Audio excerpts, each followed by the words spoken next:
Good morning, and thank you again for taking your time to attend in our presentation. I'm sure you have started looking at your EOI application, so the next I would like to share with some key information regarding how to submit your Project EOI application.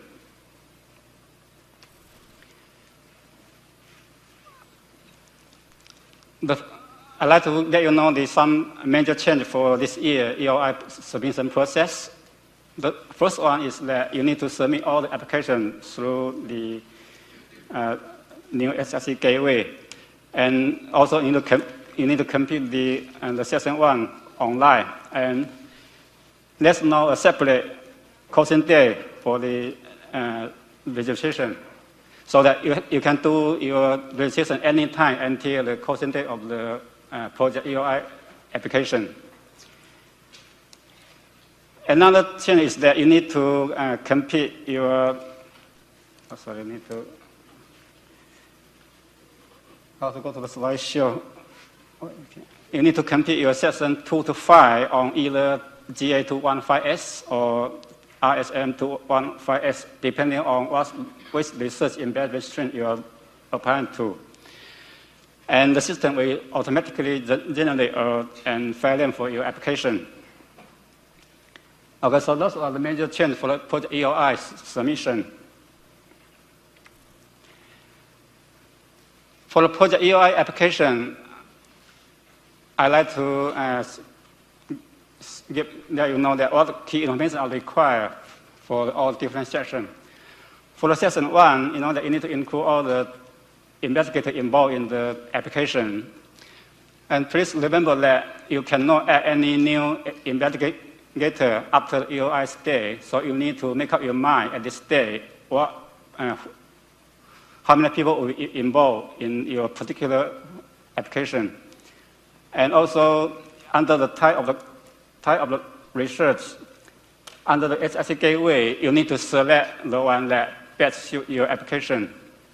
For example, if your application is a randomized controlled trial, RCT public health application, you need to select RCT public health under the type of the research. That's because that all the RCT public health application will be assessed by a separate committee, so that your application will not be disadvantaged by other different committees. So that's very important. You select the correct type of research for your particular EOI. And as I said, that you need to complete all the sessions online, use your PDF file. And the other session 2 to 5 is including all of this. For this session 2 to 5, I'd like to emphasize some points for your proposed research. You know that we have a 3 pages limit, so you need to try to be as clear, as concise as possible for your application. And if you might need to consult with someone who knows how to cut down your 4 pages to 3 pages for your EOI.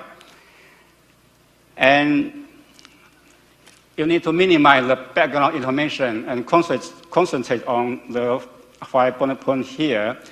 Particularly, you need to pay more attention on the design and measure section.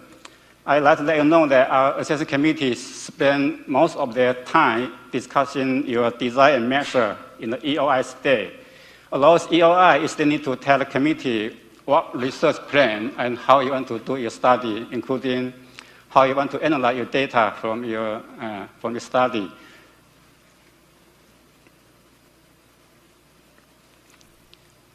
Okay. If you are successful, you'll be invited to submit a full application. And from this year, that we provide a brief written feedback for the EOI application that are discussed at the meeting. Most of you might know that around 30% of EOI will be triaged before the meeting, so we are unable to provide the written feedback for those applications that are not discussed at the meeting. For your full application, I'd like to highlight some key points. First one, your full application should not be substantially different from your initial EOI in terms of your resource plan and your objective, and also your resource team, because that's the criteria that are assessed at the EOI stage, so you cannot make any significant change.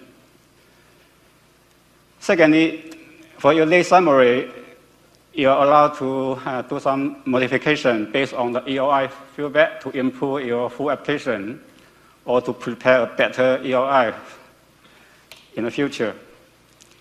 And lastly, most of you know that all the NI cannot be added after EOI, but you are allowed to substitute one or two or some NI, but you need to inform the SRC at least 2 weeks before the closing date of the full application. This policy is very important for us because we need to minimize potential conflicts of interest.